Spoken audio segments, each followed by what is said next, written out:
15 minutes after the earthquake at 1 o'clock today. So we can probably expect that sort of pattern to continue on, at least for the rest of the week and into the coming weeks, I would say. How do you expect authorities then to act in terms of how they deal with what is seen as public shock or even public panic at this present moment in time? I think it's probably going to be quite difficult. Christchurch was really just starting to rebuild from the September earthquake, so a lot of people are going to be quite shaken, whose homes were perhaps just starting to be repaired from the September earthquake. Those homes perhaps are badly damaged again, and certainly there's looks like there's been a lot of buildings collapse in the central city that survived the initial earthquake. Is New Zealand prepared for earthquake? You say it is susceptible to earthquakes itself. In terms of its infrastructure, has it been planning to protect itself? I mean, you live there, in terms of making sure that buildings don't collapse when these sorts of incidents happen. Yeah, I guess modern buildings, New Zealand has a very good earthquake code, so all modern buildings are built to withstand earthquakes like this. A lot of the buildings that have been damaged in the city are buildings that are probably 100 or so years old, and there's varying different degrees of kind of renovation work that has been carried out on those to strengthen them and bring them up to the modern seismic code. And New Zealand has done a lot of kind of civil defence exercises around planning for a big earthquake or a big natural disaster. So in that respect, we are fairly well prepared. But when it actually comes to the actual event actually happening, obviously it's a different thing than just an exercise. Well, thank you very much for the moment, Craig Miller there in Taupo, for joining us and giving us some insight as to how the people and the authorities are dealing with that earthquake in New Zealand. We'll get more on that for you as the day progresses here on Al Jazeera. Well, more on the uprising in Libya. We'll be bringing you the very latest developments. Also, we'll talk about Wisconsin, where a heated battle is on for workers' rights. Do stay with us.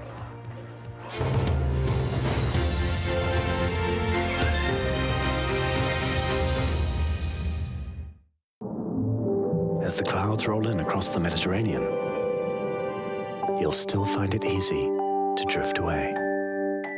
Hello, we've got rather cloudy skies across Qatar at the moment. Northern parts of the Arabian Peninsula looking a little dull. We've got this thick band of cloud just making its way a little further westwards. There you can see Doha. We have got dry weather to come, hazy sunshine, and I think we should see temperatures starting to recover as we go on into the middle part of the week. So 25 Celsius for Doha and also for Riyadh.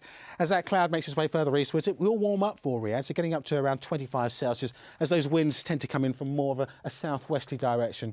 Hazy sunshine for the most part, hazy sunshine too into Iran, but we've got some disturbed weather coming into Pakistan, some snow over the high ground, Afghanistan seeing the wintry mix as well.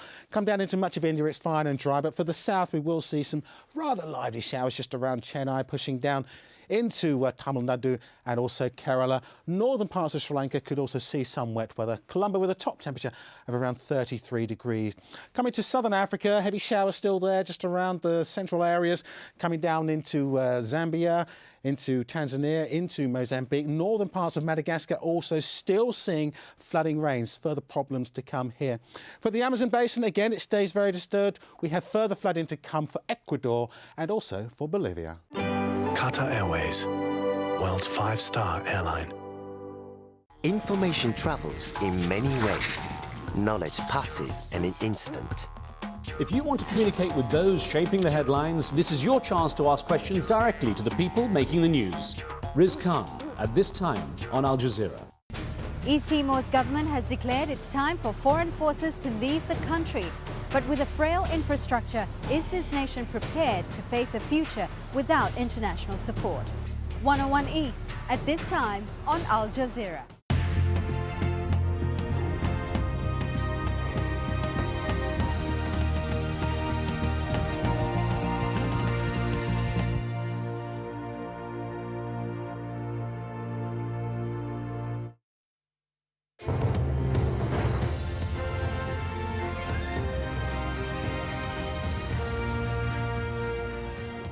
Welcome back to Al Jazeera. A reminder of our top stories here on the channel.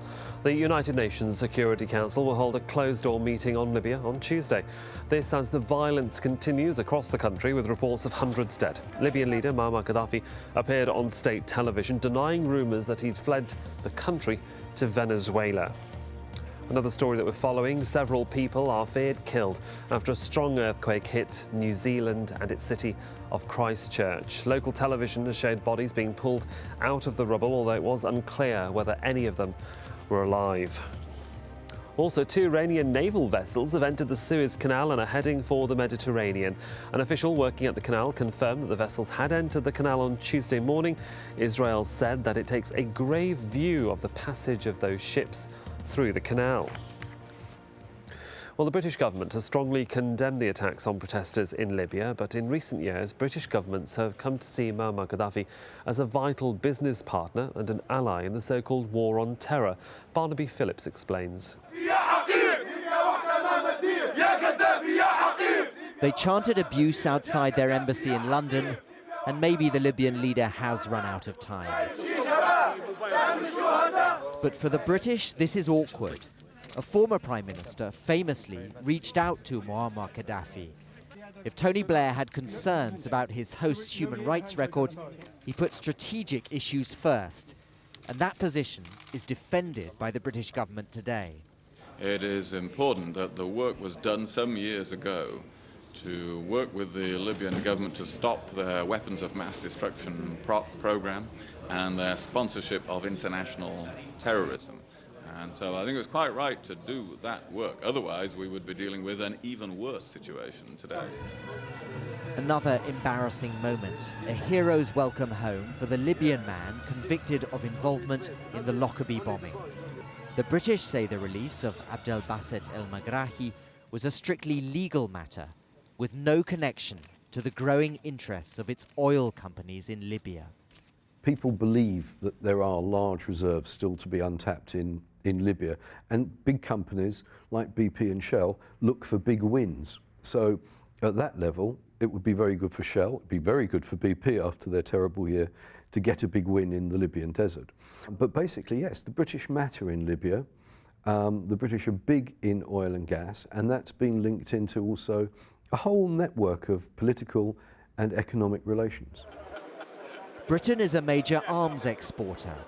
Its weapon sales to Libya are worth millions rather than billions, but its companies have been lobbying for bigger deals. The British government has cancelled 8 arms export licenses to Libya and says it's reviewing several others. This is because of concerns that British weapons could be used against Libyan protesters.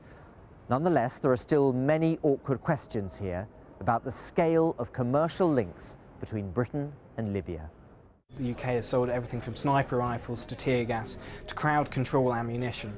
And so these are clearly the kind of weapons we see on the ground being used against protesters. They believe change back home is coming. But for Britain, there is now uncomfortable scrutiny on how this country does business and with whom. Barnaby Phillips, AlJazeera.